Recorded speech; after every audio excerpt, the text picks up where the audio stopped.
She tells me there were issues with your father. Mm-hmm. And sometimes I don't want to say things and I have to say them. She said to me, you were almost not born.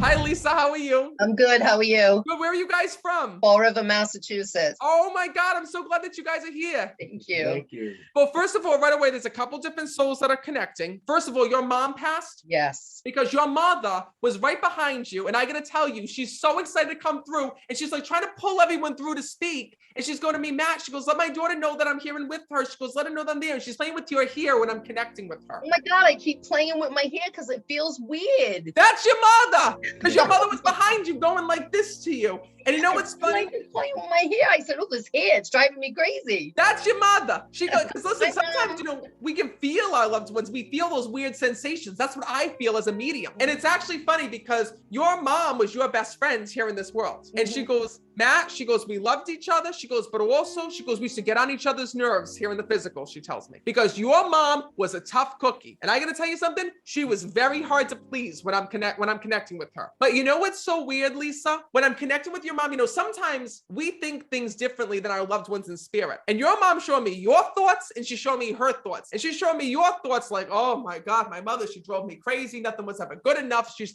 to, you know, criticize this, and this. She always had something to say. She was so judgmental. Yes. But to your mother, she says to me that she didn't think that way at all. She wants to let you know how proud she was of you because your mom says to me, listen, she goes, I just wanted to help you within your life. She goes, and more importantly, she goes, I never wanted to make you feel like that you were less than something or that you weren't good enough. She says, or that you were doing something wrong. She goes, that was not my intent. So first of all, your mom wants to apologize for that.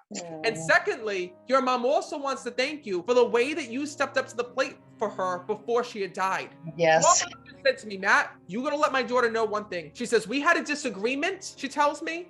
She says, there was some time, she goes, when me and her really didn't speak all that much. She says, but then I got sick and my daughter was right here. She was right on the side of me, your mom told me. Is that not true? That's true. And your mom says to me, the one thing that she wants you to know, she says, is I wish I could take it all back. She says, the moment that I got sick, she says, my life changed. She goes, I was being told that I was going to die. She goes, then all of a sudden, she goes, I looked back on my life and I realized, oh, I didn't spend time with my daughter. I didn't get to be there for my daughter. I didn't get to be there for my family. I should have pulled everyone together. I should have done this. I should have done that. And your mom said, I thought I had all this time, but I didn't. Yeah. She says, and instead of her doing all these things for you, she tells me that at the end of her life, the roles switched and you did everything to make your mom feel loved. And I'm going to be honest with you, Lisa, your mom's telling me right now, she goes, Matt, you got to tell my daughter that if I didn't have her, she says, I would have passed alone. I would have passed by myself.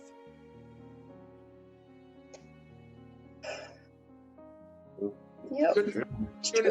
So know that your mom is bringing that through when I'm connecting with her. And she says to me that that's one of the things that she wants to thank you for because she shows me you getting on the phone. She shows me that she never fixed her problems here in this world. But at the end of her life, you did that for her. You begged other family members to come and see her, and you gave your mom such a beautiful send-off. And your mom says because of that, she says, you became so much more of a woman than I ever was here in this world.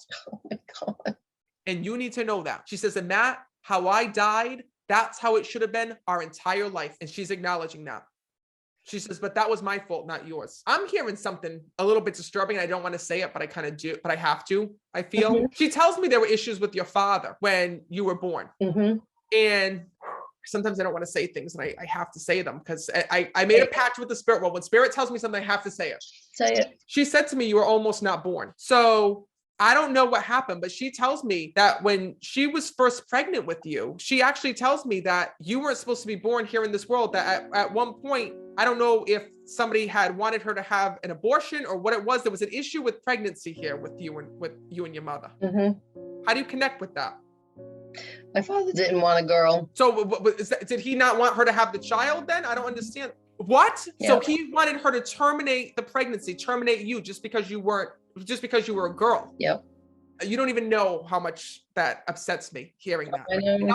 And I'm not you. Mm-hmm. But I can feel the pain that you went through here in this world. And your mom's telling me this for one reason. This is something that you heard from other family members. Mm-hmm. And you always felt like you weren't accepted by your family. You always felt like your family would never accept you just because of what gender you came out and you were born into. Do you understand that? Yeah.